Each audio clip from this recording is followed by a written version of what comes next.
I think they are entwined in ways that we haven't fully appreciated. Um, we've seen over the past two generations really, breathtaking progress in terms of civil rights. My grandparents on my mom's side are from Mississippi. Their parents were involved in, my great grandfather was involved in driving the blacks out of a little county in Mississippi, and my 90-something-year-old grandmother pushed her walker down to vote for Obama in fall 2008, and that was stunning for her. I mean, something that she couldn't have imagined for most of her life. But, over the same period of tremendous progress, we've seen measurable disparities along racial lines in criminal justice worsen. It used to be that the prison population in the United States was mostly white. Now it's mostly black and Latino. Before desegregation, the rate African Americans were going to prison at roughly 4 times the rate of whites. Now they're going to prison at roughly 7 times the rate of whites. So it's a huge contradiction in what's happened in American race relations, and it's something that civil rights organizations, the media, and public policymakers have not been paying enough attention to.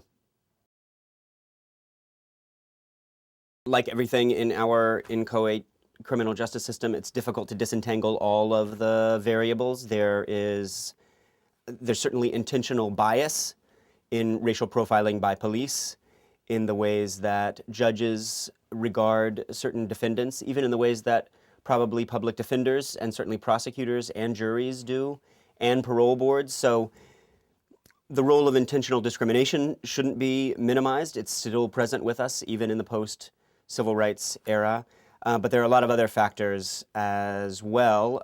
You can't very well disentangle it from poverty, educational attainment, kind of urban density, white flight, and capital flight out of central urban areas where crime, and even more than crime, incarceration has been most concentrated. And then, too, it's also important for people to know that there's all sorts of ways that racial divisions have worsened in criminal justice in unanticipated, unintentional ways. Just one example. In the 90s, all sorts of legislatures passed laws to enhance penalties if you sell drugs near a school, say 200 yards, 2,000 yards from a school. Well, it turns out that in rural areas, almost every place you might sell drugs is more than 2,000 yards from a school. In the Bronx or dense parts of Los Angeles or Washington, D.C., every place on the map is within 200 yards of a school, or almost, and that means that all of the defendants who are getting charged with drug crimes in that area, whether school kids were involved or not, are getting those enhanced penalties, whereas the meth dealer in rural Nebraska gets a comparatively lighter sentence. And that's had a big, big racial impact. Crack cocaine is less, the racial disparities caused by the differences in sentencing for crack versus powder cocaine, which we now know these two drugs are identical pharmacologically. That's had an even more dramatic racial impact. There are a lot of criminal justice advocacy organizations, and that are not sure whether it's a good idea to stress race. It could be divisive, could cut into our ability to put together large coalitions as we're trying to reverse some of the prison growth and severity that has accumulated over the past 40 years. But I think in order to really turn in a new direction and to move out of a policy regime that's had such transformative effects, not just in criminal justice, but in urban communities and social welfare policy and just social stratification in the United States generally, that you have to really honestly reckon with the causes. And there are a lot of scholars who've proposed all sorts of reasons for why the U.S. has built this exceptionally large system. And I think the change in racial politics is really the only thing that can explain it fully, or that we should need to think of as a kind of central causative variable. I mean, to put it a little too simply, what I think happened is is a kind of echo of what happened at the end of Reconstruction, when conservatives, white supremacists in that case, were able to kind of roll back the expanded freedom after emancipation and install piecemeal Jim Crow segregation, which then ruled the states of the former Confederacy in a kind of state of quasi-freedom for another century. And segregationists, conservative segregationists, Democrats originally, like Strom Thurmond, in the 50s, when the civil rights movement was getting rolling, they seized upon crime as one of their oppositional ways of building opposition to desegregation. And Strom Thurmond famously warned that, there'll be a wave of terror and crime and juvenile delinquency if integration of the races goes through. And when integration of the races did go through over their objections, and those Southern conservatives were defeated, they retreated to criminal justice as a way, and law enforcement in particular, as a way to kind of police this incipient social order that they feared and had fought against. And so the very jurisdictions I found that had fought against desegregation most vociferously have become the nation's most vigorous jailers.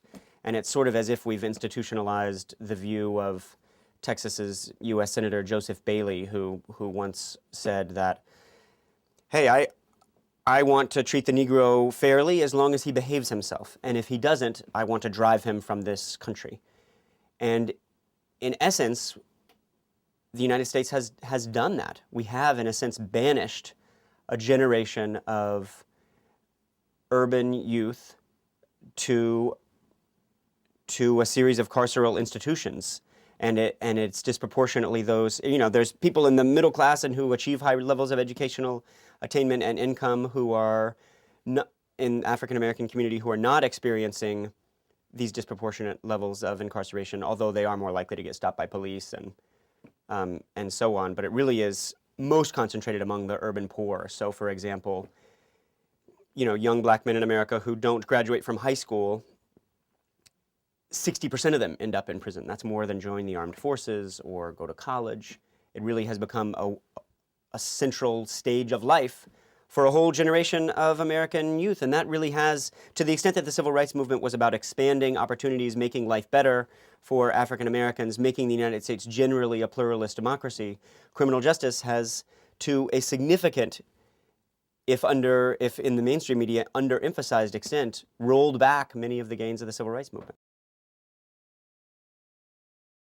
Certainly there's a lot of familiarity in certain neighborhoods across the United States with imprisonment. 1 in 9 African American kids goes to sleep every night with one parent in prison.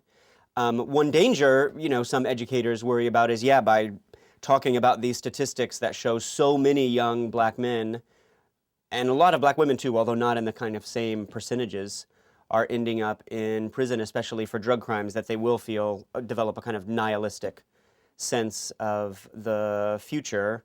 I hope that's not the case. There's a lot of critique of the criminal justice system in hip-hop music, for instance.